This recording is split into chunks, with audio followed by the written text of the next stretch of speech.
Hello friends, welcome to Unite Academy. इस video में हम लोग बात करने वाले हैं DSSB TGT 2021 के ई डोजियर के बारे में। इस वीडियो में हम लोग जानेंगे कि ई डोजियर में किन किन डॉक्यूमेंट्स की आवश्यकता होती है। इसके लिए हम लोग DSSB के द्वारा जारी किए गए ऑफिशियल नोटिस को देखेंगे। और मैं आप लोगों को बताना चाहूँगा कि अगर आपके पास ये डॉक्यूमेंट्स नहीं है तो इसे आप लोग जरूर बनवा लें। तो चलिए हम लोग उस नोटिस को देख लेते हैं जिसमें बताया गया है कि किन किन डॉक्यूमेंट्स को अपलोड करना होता है ई डोजियर मॉड्यूल में। तो फ्रेंड्स, आप लोग ऑफिशियल नोटिस देख रहे हैं। तो चलिए हम लोग डॉक्यूमेंट्स की लिस्ट को देख लेते हैं।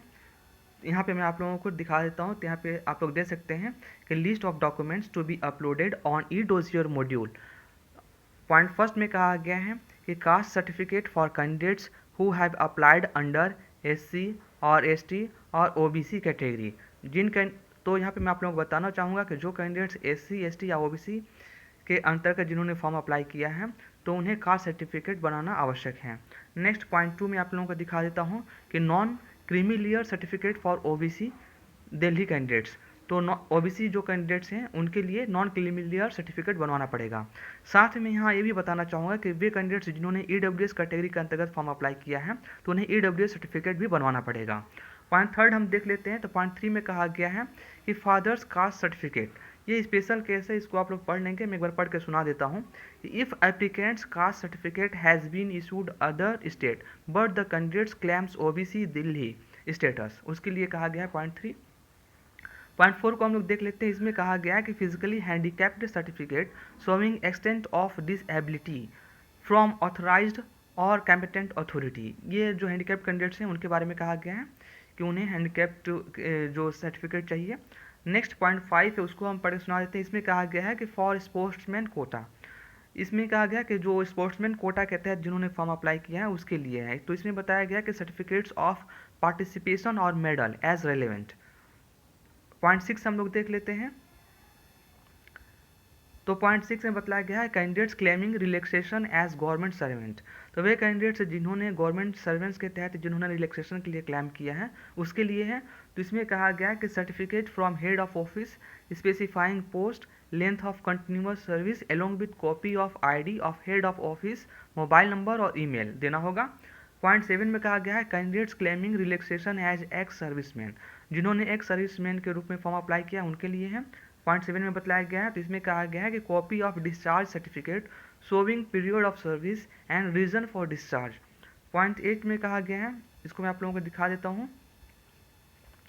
पॉइंट 8 में बताया गया है कि for proof of date of birth, तो डेट ऑफ बर्थ के प्रूफ रूप में आपको देना होगा, डेट ऑफ बर्थ का सर्टिफिकेट देना होगा या class 10 certificate showing date of birth. तो जनरली क्लास 10 सर्टिफिकेट ही लोग अपलोड करते हैं इसके लिए जिसमें डेट ऑफ बर्थ लिखा हो। पॉइंट 9 में कहा गया है कि for proof of essential educational qualification, तो इसके लिए बतलाया गया है कि 9A में बतलाया गया है, यहाँ पे आप लोग देख सकते हैं कि मार्कशीट ऑफ ईच ईयर और semester of the applicable qualification. For example, अगर आपने TGT के लिए फॉर्म अप्लाई किया है तो अगर आपने TGT का कोर्स किया, मान लीजिए कि आपने B.Ed किया है या आपने BSc या BA जो भी किया है, अगर आपके एग्ज़ाम सेमेस्टर वाइज हुए हैं तो ईच सेमेस्टर का मार्कशीट आपको अपलोड करना होगा। अगर आपके एग्ज़ाम ईयरली हुए हैं तो ईच ईयर का आपको मार्कशीट अपलोड करना होगा।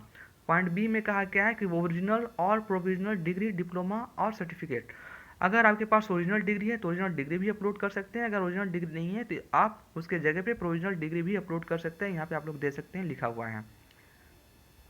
नेक्स्ट हम लोग देख लेते हैं पॉइंट 10 में क्या कहा गया है।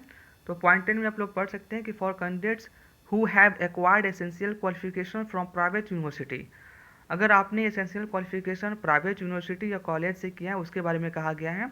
तो पॉइंट A में बताया गया है 10 के पॉइंट A में कि प्रूफ ऑफ रिकॉग्निशन और एफिलिएशन ऑफ द इंस्टीट्यूट।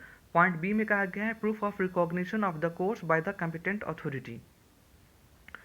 तो यहाँ पे आप लोग देख सकते हैं, अगर आपने B.Ed कोर्स के बारे में यहाँ से बताना चाहूँगा कि अगर आपने B.Ed कोर्स किसी प्राइवेट या एडेड कॉलेज से किया है तो उसके लिए आपको NCTE सर्टिफिकेट बनवाना पड़ेगा। तो अगर आपके पास ना हो तो उसको आप लोग बनवा लेंगे। अगर आपको जानकारी ना हो कि कैसे बनवाया जाता है तो मैं इसके लिए एक वीडियो मैंने बनाया है जिससे अपलोड किया है, तो आप मेरे चैनल पर उस वीडियो को देख सकते हैं कि कैसे NCTE सर्टिफिकेट बनवाया जाता है। अगर आपने मान लीजिए कि एसेंशियल क्वालिफिकेशन अगर BA BSc अगर आपने प्राइवेट कॉलेज से किया है तो उस कॉलेज का एफिलिएशन सर्टिफिकेट भी आपको अपलोड करना होगा। और अगर आपने B.Ed प्राइवेट एडेड कॉलेज से किया है तो उसके लिए आपको NCTE सर्टिफिकेट अपलोड करना होगा, जो कि पॉइंट B में कहा गया है। 11 पॉइंट आप लोग देख सकते हैं, इसमें कहा गया है कि copy of admit card showing signature of candidate and counter signature by invigilator not to be self attested. तो आप जो एग्ज़ाम दिए होंगे तो एग्जामिनेशन के इसमें आपके पास एडमिट कार्ड होगा, एडमिट कार्ड पे इन्विजिलेटर का सिग्नेचर होगा और इन्विजिलेटर के सामने आप लोगों को भी सिग्नेचर करना होता है। तो उस एडमिट कार्ड को आप लोगों को स्कैन करके अपलोड करना है। पॉइंट 12 में कहा गया है कि Aadhaar number is required for e dossier. E dossier के लिए आधार नंबर की आवश्यकता होती है। पॉइंट 12 में देख सकते हैं, however copy of Aadhaar card is not to be uploaded in the e dossier module. यानी आधार कार्ड की कॉपी जो है उसको अपलोड करने की आवश्यकता नहीं है, लेकिन आधार नंबर आपको देना होगा। पॉइंट 13 में कहा गया है कि any other documents as may be asked for by DSSB from time to time. तो इसमें कहा गया कि समय समय पर DSSB के द्वारा अगर कोई डॉक्यूमेंट्स मांगा जाता है तो उसे भी आपको अपलोड करना होगा। पॉइंट 14 में कहा गया है कि आपको फोटोग्राफ अपना देना है। नेक्स्ट मैं आप लोगों को दिखा देता हूँ, तो इसमें पॉइंट 15 में देख सकते हैं कि सिग्नेचर अपलोड करना है आपको। 16 में कहा गया है कि राइट हैंड थंब इम्प्रेशन, यानी राइट थंब इम्प्रेशन आपको देना है। और पॉइंट 17 में कहा गया कि स्टैंडर्ड डिक्लेरेशन फॉर्म ए एज गिवन बिलो। तो नीचे स्टैंडर्ड डिक्लेरेशन फॉर्म दिया गया है, मैं आप लोगों को उसको दिखा देता हूँ। उसके पहले यहाँ पे कुछ लिखा गया है, उसको पढ़ के आप लोगों को सुना देता हूँ।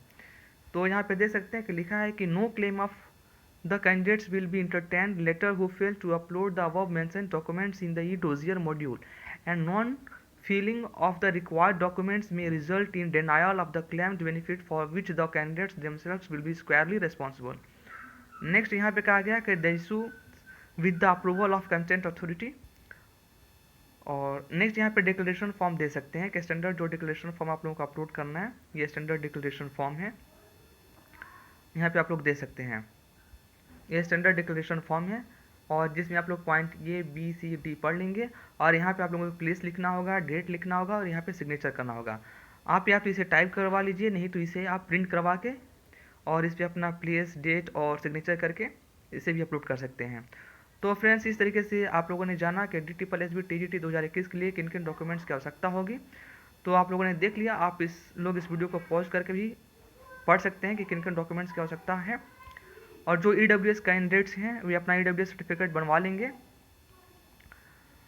अगर आपको वीडियो पसंद आया हो तो इसे जरूर अपने फ्रेंड्स में शेयर करें, जिससे कि सभी को इन्फॉर्मेशन मिल सके। अगर आप इस चैनल पहली बार आए हैं तो इसको सब्सक्राइब कर लेंगे।